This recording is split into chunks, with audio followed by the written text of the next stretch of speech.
주 영상에 만족하리. 나 주님 닮기 원하네. 믿음으로 주 얼굴 보리라. 나는 믿음으로 주 얼굴 보리니 아침에 깰 때에 주 영상에 만족하리. 나 주님 닮기 원하네. 믿음으로 주 얼굴 보리라. 믿음으로 주 얼굴 보리라.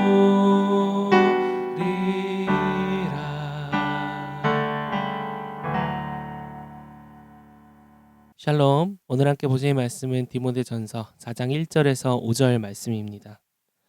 그러나 성령이 밝히 말씀하시기를 후일에 어떤 사람들이 믿음에서 떠나 미혹하는 영과 귀신의 가르침에 따르리라 하셨으니 자기 양심이 화인에 맞아서 외식함으로 거짓말하는 자들이라. 혼인을 금하고 어떤 음식물은 먹지 말라고 하였더이나 음식물은 하나님이 지으신 바니 믿는 자들과 진리를 아는 자들이 감사함으로 받을 것이니라. 하나님께서 지으신 모든 것이 선하매 감사함으로 받으면 버릴 것이 없나니 하나님의 말씀과 기도로 거룩하여 짐이라. 아멘.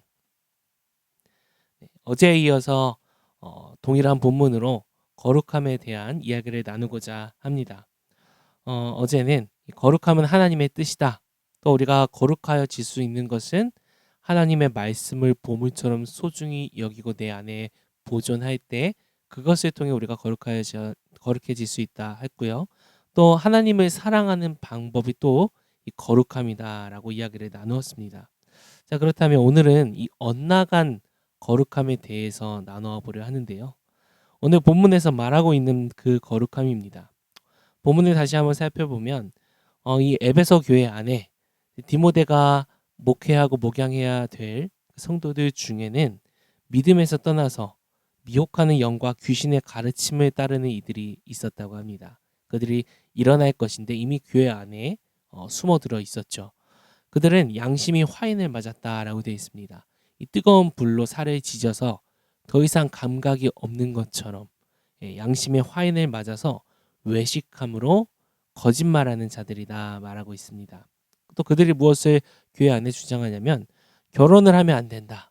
혼인을 하면 안 된다. 그리고 음식물은 거룩한 것이 있고 거룩하지 않은 것이 있어서 아무거나 먹으면 안 된다라고 교회에 있는 성도들에게 가르침을 전파했다라는 것입니다. 그리고 바울은 그것에 대해서 전면적으로 반박하면서 말하죠. 하나님이 지으신 모든 것이 선하다. 그러므로 감사함으로 받으면 버릴 것이 하나도 없다라고 이야기합니다.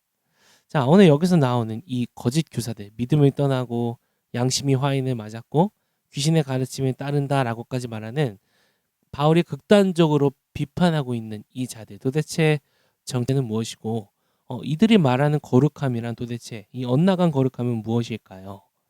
자, 저는 이 본문을 보면서 과거의 저의 모습이 좀 떠오르기도 했습니다. 젊었을 때, 20대 때 한참 뜨겁고 뭔가 하나님 말씀을 더 많이 알아가고 싶고 또 말씀 묵상하고 큐티하는데 참 많은 열정을 쏟았던 시기였습니다. 자, 그런데 그렇게 열심히 있었지만 동시에 이 주변 사람들을 참 이렇게 들들 볶는 그랬던 시기가 저에게 있었습니다. 그래서 대학생 때 한참 열심히 막 찬양팀도 섬기고 교회에서 그리고 학교에서도 찬양팀에 들어서 예배하고 기도하고 여러 막 큰 집회 같은 데 있으면 그곳에 가서 팀원들과 함께 예배를 섬기고 그런 것들을 했었는데 예배를 하다 보면 중요한 게 이 거룩함이었어요. 한 주간 어떻게 살았을까? 우리가 어떻게 이 예배를 준비했을까? 이런 거룩함의 척도를 계속 체크하다 보니까 계속 주위 사람들에게 이제 물어보고 야, 너 큐티했어? 너 기도했니? 너 말씀 읽었니? 너 한 주 어떻게 살았어? 너 이번 한 주 완전 엉망으로 산 것 같은데 그래서 예배할 수 있겠어? 라고 네, 한때는 저도 그렇게 쌍칼을 들고 막 사람들을 묵상하면서 배워나가던 시절이 있었습니다. 자, 그런데요. 참 지금 와서 그때를 돌아보면 제가 놓쳤던 가장 중요한 것이 하나 있었다라는 생각이 듭니다. 그것은 바로 하나님의 은혜였습니다. 어떤 사람들은요, 하나님의 은혜를 완전히 잃어버려서 파산한 사람들도 있었어요. 근데 그 파산한 사람들에게 가서 손가락질하면서 빨리 일어나! 야, 빨리 힘내! 이겨내! 야, 그래도 말씀 묵상하고, 그래도 기도해! 무조건 해! 근데 이게 사랑에서 오는 마음이 아니고요. 뭔가 율법적으로 그거 안 하니까 그렇게 힘든 거지 이 바보야. 예, 바보라고는 안 했지만 그런 마음이 제 안에 있었던 것 같습니다. 오늘 본문에 나오는 이 거짓 교사들, 디모데전서에 계속 이야기되는 이들인데 영지주의자라고 하는 이단들입니다. 이 이단들은 육신은 악하고 영적인 건 선하다라는 이 이원론적 사상을 가지고 있었기 때문에 결혼도 악하다고 봤어요. 왜냐하면 결혼한 이후에 부부가 함께 몸을 섞는 것에 대해서 그것이 악한 것이라고 규정지었습니다. 그리고 이들이 먹는 음식들에 대해서도 율법적으로 선한 것과 악한 것을 분리했고요. 이 외에도 여러 가지 자신들이 생각하고 가지고 있는 철학을 기반으로 교회 안에 좋은 것, 나쁜 것, 또 해야 되는 건 해야 되지 않는 것, 그리고 이것이 마치 우리가 이것을 잘 지킴으로 하나님 앞에 거룩해지고 하나님께 가까이 다가갈 수 있다라는 그런 율법주의를 교회 안에 또다시 만들어내게 됩니다. 이런 잘못된 왜곡된 거룩함, 크게 두 가지로 조금 더 세밀하게 나눠볼 수 있을 것 같은데, 첫 번째는 바로 외식입니다. 외식하지 말라라고 하셨죠. 자, 근데 외식 조금 더 풀어서 설명하면 이런 거죠. 연기를 하는 겁니다. 거룩한 척 연기를 하는 것이죠. 디모데후서에서 바울은 이렇게 이야기합니다. 경건의 모양은 있으나 경건의 능력은 부인하니 이 같은 자들에게서 내가 돌아서라. 경건의 모양은 있다고 합니다. 껍데기는 있는데 능력은 없다라는 것이죠. 다시 말하면 겉으로는 경건한 척, 거룩한 척, 신앙인인 척 하는 사람들, 예배도 참석하고 기도문을 이렇게 대표 기도하러 가면 대표 기도도 아주 맛깔나게 하고 평소 말투도 이 기독교적 말투를 많이 사용하시는, 무슨 일 있으면은 아이고 주여 주여 주여 주여, 기독교적 말투 보혈 보혈 보혈, 은혜 은혜 은혜 이렇게 계속 말로는 하지만 그런 경건의 모양은 있지만 능력은 없는 자들, 삶 속에서는 전혀 경건을 드러내지 못하고 하나님을 전혀 의지하지 않는 이들을 향해 바울은 그렇게 말하고 있습니다. 이것이 바로 외식, 연기하는 것이고요. 두 번째는 바로 교만입니다. 거룩함에 대해서 거룩함을 추구하고 사모하는 마음은 있는데 그 목적이 자기 자랑에 있다는 것이죠. 나는 이만큼 거룩하다. 나는 이만큼 신앙생활 열심히 한다. 여러분, 근데 그게 하나님 앞에서만 하는 것이 아니라 사람들 앞에서 스스로를 드러내는 것입니다. 그리고 그 마음의 한 측면에서는 이런 마음이 있습니다. 내가 열심히 해서 더 거룩해지면 그걸로 하나님과 더 가까워질 수 있겠지. 하나님의 사랑과 복을 내가 더 많이 받을 수 있겠지. 어느 순간 이 거룩이요, 내가 행위로 하나님 앞에 의롭게 될 수 있는 하나의 도구가 되어버린 것입니다. 거룩해지는 원리는요, 이런 외식, 겉으로 보이는 행위가 있다고 해서 우리가 거룩해질 수 있는 것이 아니고, 또 우리가 뭔가 행위로서 거룩함을 열심히 읽어냈을 때 그 거룩함이 쌓임으로 인해서 하나님과 더 가까워진다? 그것도 아닙니다. 거룩함은요, 참 좋은 예시가 하나 있는데 마치 부모와 자녀와 같습니다. 저희 집에도 애들이 둘이 있는데 첫째 아기가 이제 5살이 되었습니다. 5살이 되니까 이제 인격이 많이 형성이 되고 말투도 생기고 깜짝깜짝 놀랄 만한 문장들도 막 말을 하고 그러더라고요. 참 신기한데 더 신기한 건 도대체 언제 어디서 들었는지 이 엄마 아빠가 하는 말투를 다 따라하고요. 심지어는 엄마 아빠의 성격도 점점 비슷하게 따라하는 모습을 보입니다. 감사한 거는 저희 부부가 요즘 차 속에서 말씀 암송을 많이 하는데 그걸 들으면서 뒤에서 말씀을 따라서 막 암송을 어느 순간 했더라고요. 근데 이 말씀 암송할 때만 귀를 열면 좋겠는데 아이들의 귀는요 24시간 열려 있죠. 아이들 잠들었을 때 하는 말도 다 듣고 따라할 수 있는 것들이 바로 이 무서운 아이들의 귀입니다. 자, 그런데 우리가 이걸 통해 알 수 있는 것은요. 자녀들은 엄마 아빠와 함께 생활하면서 엄마 아빠를 통해 삶을 배운다라는 겁니다. 용기를 배우고요. 배려를 배우고요. 인내를 배우고요. 또 정직을 배웁니다. 무엇보다 부모님을 통해 신앙을 배워 나갑니다. 제 딸이 매일 시험 치듯이 막 긴장해서 아빠 엄마의 말투, 아빠 엄마가 하는 말, 단어, 막 성품 이렇게 암기하면서 외우면서 실습하면서 긴장해서 막 그렇게 할까요? 아닙니다. 부모와 함께 한 집에서 같이 먹고 같이 놀고 같이 자고 또 때로는 같이 울기도 하고 같이 화내기도 하고 싸우기도 하고 인생의 이런 희노애락 모든 시간들을 함께 호흡하면서 경험해 가면서 자연스레 부모님을 닮아가게 되는 거죠. 우리의 거룩함도 마찬가지입니다. 우리의 거룩함은요, 우리 안에서 우리가 무엇을 이뤄나가는 것, 우리가 세워나가고 쌓아가는 공로가 아닙니다. 거룩함은요, 오직 하나님으로부터 우리에게 주어지는 것입니다. 그래서 거룩은 우리가 하나님과 동행할 때 그 동행하는 시간을 통해 물들어가는 것, 영향을 받는 것, 이것이 우리가 거룩해지는 과정인 줄 믿습니다. 친밀한 관계와 동행 속에서 거룩함이 자라나는 것처럼 물론 그 과정 속에서 때로는 훈련과 도전과 인내가 요구될 때도 있지만 여전히 이 거룩함의 핵심은 훈련이나 인내나 우리의 어떠한 행위, 노력을 이전에 하나님과의 그 관계 안에서 우리의 거룩함이 형성되어져 나간다는 것입니다. 자, 그럼 어떻게 하나님께 속해서 그분과 동행할 수 있을까? 어떻게 하나님께 물들어 갈 수 있을까? 저는요, 너무 검은색이어서 하나님께 물들어 가질 못하는 것 같습니다. 이렇게 생각하시는 분들도 있으실 거예요. 저처럼. 네.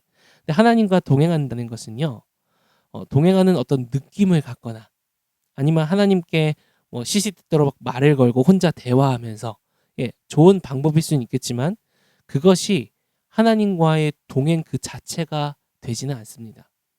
우리 성경 말씀을 보면 잘 말해주고 있는 게 있는데 디모데후서 3장 16절을 보면요. 이렇게 말합니다. 모든 성경은 하나님의 감동으로 된 것으로 교훈과 책망과 바르게 함과 의로 교육하기에 유익하니 하나님의 감동으로 됐다라고 되어 있는데 원어로 보면 이게 푸뉴마토라는 단어여서 하나님의 호흡 그리고 때로는 이게 성령으로 해석되기도 합니다. 다시 말하면 성경이 그 종이는 인쇄되었고 인쇄된 종이에 겉에 가죽으로 된 게 이 성경책이지만 그 안에 있는 내용들은 하나님의 호흡으로 이루어졌다라는 겁니다. 여러분 그러니 우리가 말씀을 듣고 때로는 입으로 말씀을 선포하고 때로는 암송해서 그 말씀을 내 입으로 말해서 그것이 내 귀에 들어가 내 영혼까지 갈 때 그것이 단순한 글씨나 문장이 아니라 하나님의 호흡이라는 사실을 기억하시기 바랍니다. 성경은 하나님의 호흡으로 이루어졌기 때문에 하나님의 호흡으로 된 말씀이 우리 입술에 고백되어지고 그럴 때 그것이 귀를 통해 우리의 마음을 움직이고 마음이 움직일 때 감정을 변화시키고 변화된 감정이 결국 우리의 행동을 변화시키게 됩니다. 이것들이 이루어지는 모든 과정들이 하나님과 동행하는 과정이 되는 겁니다. 하나님의 호흡이 우리와 함께하기 때문입니다. 자, 그래서 결국 거룩함은요. 우리가 하나님과 동행하며 하루하루를 누리며 살아가다 보면 그 교제 안에서 자연스럽게 물들어가는 것이 우리의 거룩함이다. 저는 그 거룩함을 모두가 맛보시길 소망합니다. 그런 의미에서 바울로 한번 점검해 보시면 좋을 것 같습니다. 성도님들뿐만 아니라 저도 제 스스로도 연말이 돼서 점검을 해보게 되는데 자, 어느 순간 바울을 하다 보면요. 모든 사람이 그렇습니다. 누구도 예외가 아닌데 하다 보면 익숙해지면요. 이게 바울가 어느 순간 해야 할 숙제가 되어버립니다. 밀리면 압박이 되고요. 쌓이면 포기하게 되는 것. 바로 숙제죠. 이 방학 숙제 같은 바울로. 근데 한번 오늘 이렇게 좀 관점을 바꿔보면 좋겠습니다. 바울로 하는 시간은 내가 하나님의 호흡과 함께하는 그 호흡에 물드는 하나님의 집에서 하나님과 만나는 그 시간이 바울로인 겁니다.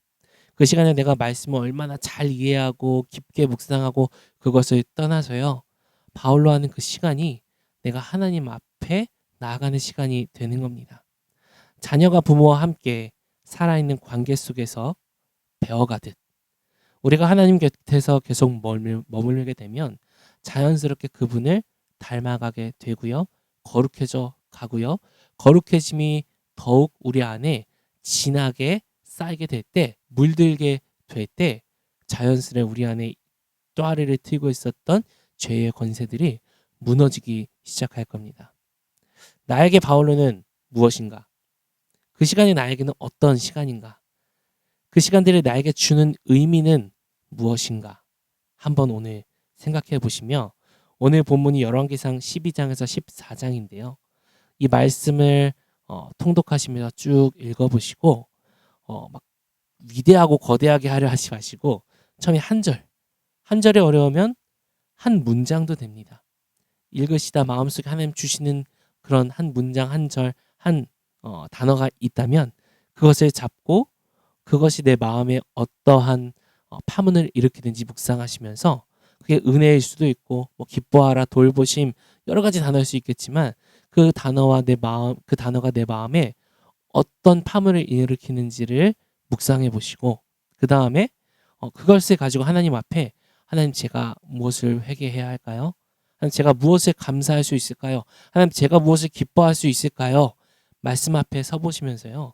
하나님께 여쭙고 또 그것을 경험하고 때로는 깊은 눈물의 회개로 때로는 내 모든 염려를 뛰어넘는 담대함과 기쁨으로 그 시간이 채워지게 될 것입니다. 그래서 오늘 바울로 하실 때는 평소처럼 익숙한 것처럼 숙제처럼 조금 고인물처럼 하는 것이 아니라 한번 새롭게 내가 하나님을 인격적으로 만나고 하나님 안에서 누리고 세상의 모든 짐을 주님께 맡겨드리고 하나님 주시는 좋은 것들을 누리는 시간이다라는 마음으로 한번 바울로 해보시면 좋겠습니다. 그래서 오늘의 원포인트는요. 바울로입니다. 다시 바울로 올해 연말 다시 한번 우리 처음 시작했던 마음으로 그렇게 하나님 앞에 말씀을 통해 거룩해져 가는 시간 되시길 소망합니다. 오늘 함께 말씀과 원포인트 기억하며 기도할 때 하나님 모든 성경은 하나님의 호흡으로 되어 있다 말씀하셨습니다. 하나님 주님을 더욱 느끼고 싶습니다. 주님과 더욱 동행하고 싶습니다. 하나님의 호흡으로 된 그 말씀을 하나님 저희가 붙잡겠습니다. 그러므로 오늘 하루 주님을 누리고 주님과 동행하며 거룩함에 물드는 저희들의 삶 되게 하여 주시옵소서. 그렇게 구하며 우리 함께 기도하겠습니다.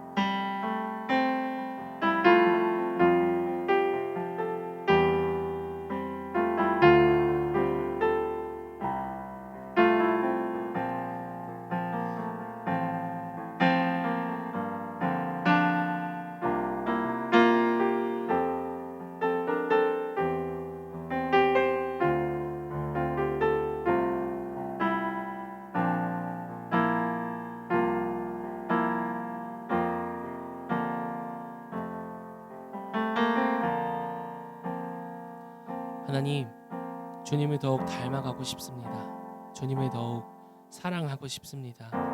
주님의 그 호흡을 느끼며 주님과 같은 마음으로 살아가길 소망합니다. 이를 위하여 우리 안에 없는 우리의 실력과 능력으로는 이뤄낼 수 없는 거룩함을 주님께 구하오니 하나님 주님과 동행함으로 주님처럼 거룩하게 물들어가는 그런 저희들의 하루하루가 되게 하여 주시옵소서. 예수님의 이름으로 기도합니다.